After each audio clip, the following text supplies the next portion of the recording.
the lessons learned, right? What do you have based on your latest exploration? I would say like a few points that I made. I want to just summarize them. One, really pay attention to your brand. Um, Establish your brand from day one to have a distinctive visual language that people can remember that's different from your competitors. And two is positioning. Be really clear about differentiating what you're offering with other very similar, another chatbot platform or another X for X type of tools. And being able to communicate that in a language that people can understand. And three is using more of the like viral community and organic channels to acquire users quickly to validate product market fit before you invest in dollars in driving traffic.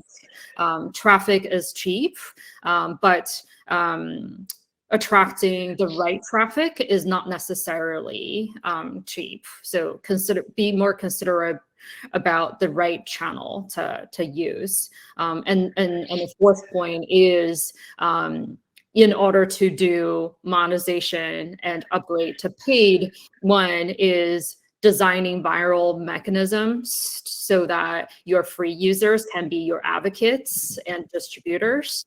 And two, create habit moments so that they create the habit to be able to pay you for a real value they're getting.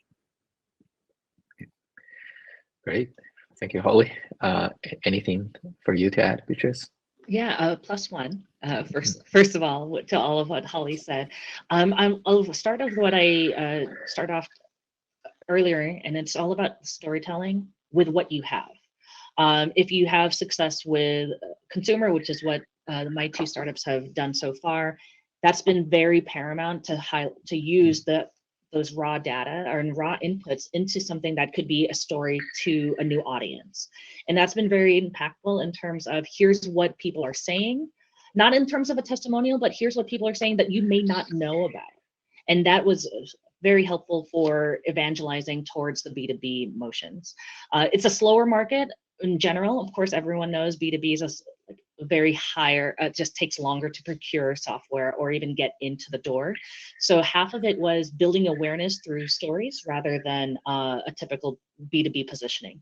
Because AI is so hot and novel and changing quickly, we focused on using the stories that are often unheard or untouched due to the nature of insurance claims or generalized personas and putting it into the forefront. We created different demo environments to show what users are doing and interacting with and that helped kind of personalize how their products are actually helping patients and product marketers in this case.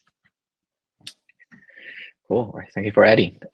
Yeah, I like to add some challenges, maybe lessons learned from the performance front. So the branding, the positioning is definitely the key to stand out among such a fierce competition. Because my focus is more on the growth marketing, on the channel launch. I think one of the common things the startup might have difficulties is really knowing how to handle all the channels together, right? So on one hand, it's true there are so many channels to work with, right? How to work with influencer, how to work with newsletter, the paid ads, paid search, right? Paid social, the TikTok. I mean, everyone is simple to discuss alone, but most of the teams we're talking have 10 people, right? And most of them are product and energy focuses. So there isn't as much of a knowledge to know which channel to pick, which channel to learn from, and how to launch all those channels. So it's less about a strategy challenge, but it's more about execution challenge. So this area, I'm not kidding here, right? I came across a company who just finished a product build. They invited a wonderful marketing agency to build a nice system, a wonderful branding. And then when they were launching, the agency said, hey, give me a budget of 500K a month.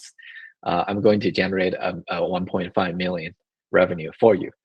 So this is just to think about the potential scale, right? They're asking a startup who haven't really tested and validated PMF to spend $500,000 on the ad spend, because that's how potentially they can make some money. So it is some. I'm glad the startup did it. Yeah, Rochelle, exactly. So I mean, agencies are good. There are many smart agencies, but depending on who you work with, right? I often see there could be potential traps for, let's say, maybe relatively inexperienced founders in this growth space, right, to fall into the trap of taking the wrong advice.